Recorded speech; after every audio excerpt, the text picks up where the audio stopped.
You're watching E.T.N. Share and subscribe. Hey guys, welcome to Entertainment Talk Nation. This is Rob. This video, we're going to do a little Bloodstained content. And in this video, what I'm going to do is I'm going to recommend to early and mid-game players some of the best shards that you could be using to really help you through the game. Now, I'm going to start and load up my my data. And really, like I said, this is more for early game players, but I will highlight some late game shards that can really help you out. If you're in the late game or if you've beaten the game, this is probably really not going to appeal to you. I always like to try and appeal to newer players. So, but let's go over these shards real quick. So one of the early game shards that you're going to get is it's going to be from the first boss when you open the game.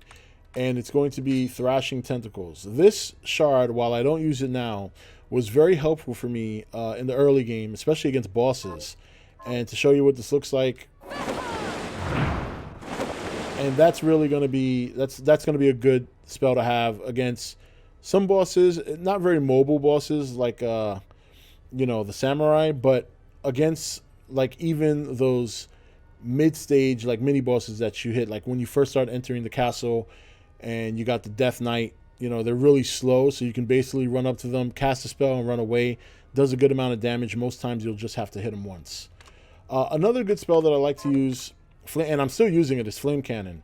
Now, Flame Cannon I love a lot because when you upgrade it to a 7th rank, you essentially, right there, you get 4 fireballs. Each fireball hits for its own damage. What that means is, if you're hitting for like 30 damage per fireball, you're essentially doing 120 damage per hit. It's pretty mana cost efficient. Now, if you notice, I'm using the Silver Knight familiar, which is probably one of the best familiars to have. There's still probably some more out there I haven't gotten. But one thing I want to point out is the familiar, the Karabos, the little fairy. One of the reasons I like her is because she can actually find secret hidden passages, like cracks in the wall. When you go up to one, you hit it, she'll tell you. Or if they're on the floor and you have to slide to get it, she'll tell you where they are. So that's really, really good to have. She's not really that great combat, but she can heal you if you buy her restorative items at the shop. They're a little bit expensive, but it doesn't hurt to have maybe 1 or 2 on her as a backup in case you run out of food or you run out of any other healing potions. Other shards. Later on in the game, you're going to get Acid Jet. This right here is a lifesaver. You can see it doesn't really have a lot of range, so you got to get fairly close to the mobs to hit them with this. But essentially, what this does is it causes poison. Now, this works against most. So far, it's worked against every boss. The most important boss fight, I found this to be the most helpful, was against Alfred. Because Alfred is very fast, he's very nimble, and he has a plethora of different kinds of spells and afflictions that he can cause on you. So it's actually important to keep your distance. So this spell, you don't have to get too close to him, but at least close enough to tag him with it, and then you can run away. And since we're on the subject of Alfred, guns is another good weapon to use against him because it keeps you at range. This is one of the weaker guns. I haven't gotten the Beetlegeist yet, but I don't use guns often enough to want to spend the money or the materials to craft the Beetlegeist. But you know, you keep your distance and just shoot up. Shoot him from a distance. So I use the guns in certain boss fights as well. Boss fights where I have to keep my distance, the gun is very good for that. So if you use a combination of the gun as well as acid, some of the more difficult bosses you can make relatively easy with that approach.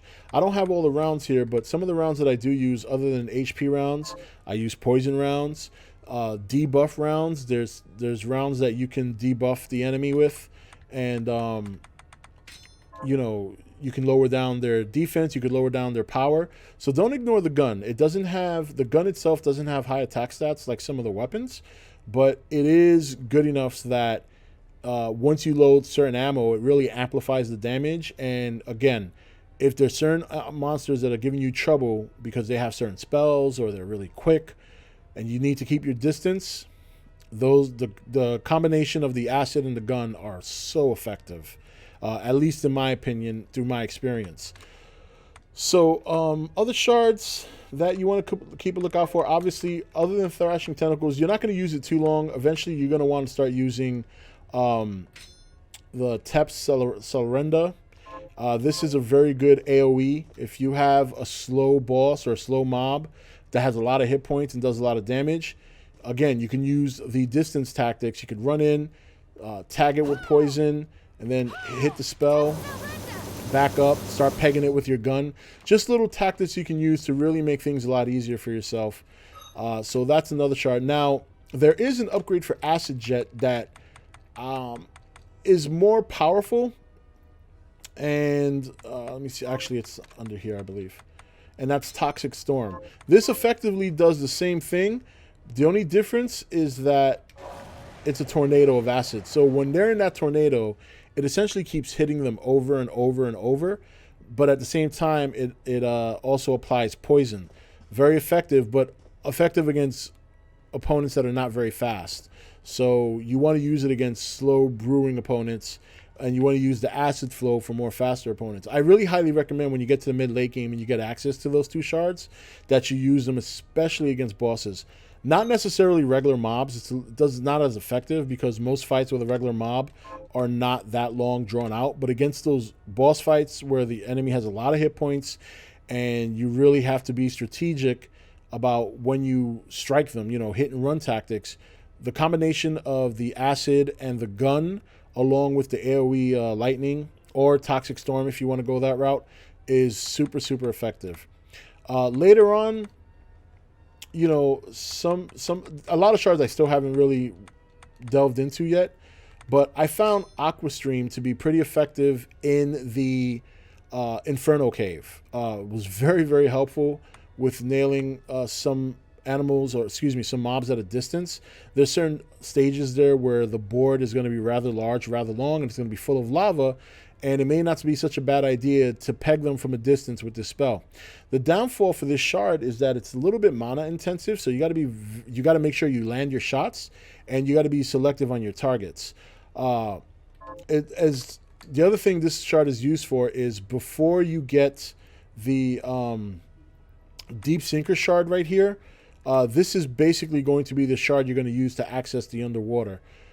It's a little bit, it's kind of fun, but it's also a pain in the ass because you got to aim your stick in the direction you want to, you want the Aqua Stream to push you. The good thing is it doesn't take mana underwater, so you can use it freely without worrying about draining any of your mana. So Aqua Stream is very effective for multiple uses.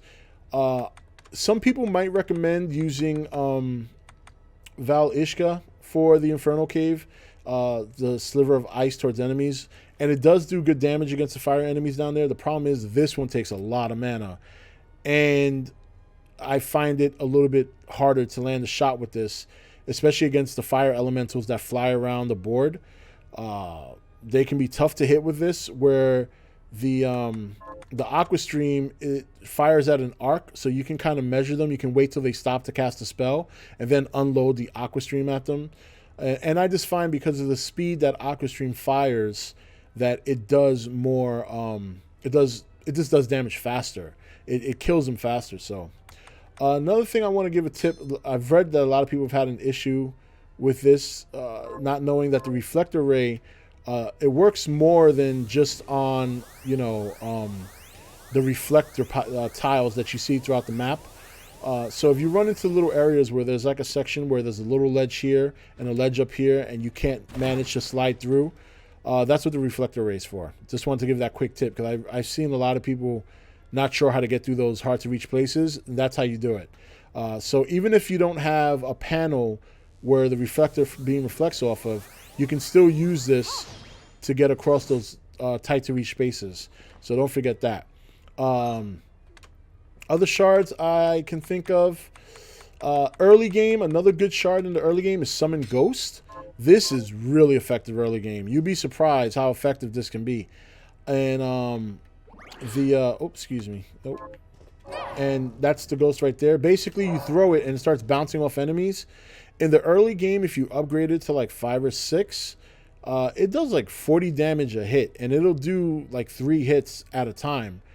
So, and it'll bounce off the same enemy. So I wouldn't recommend it late game, but early game, definitely very effective. I was surprised how good it was.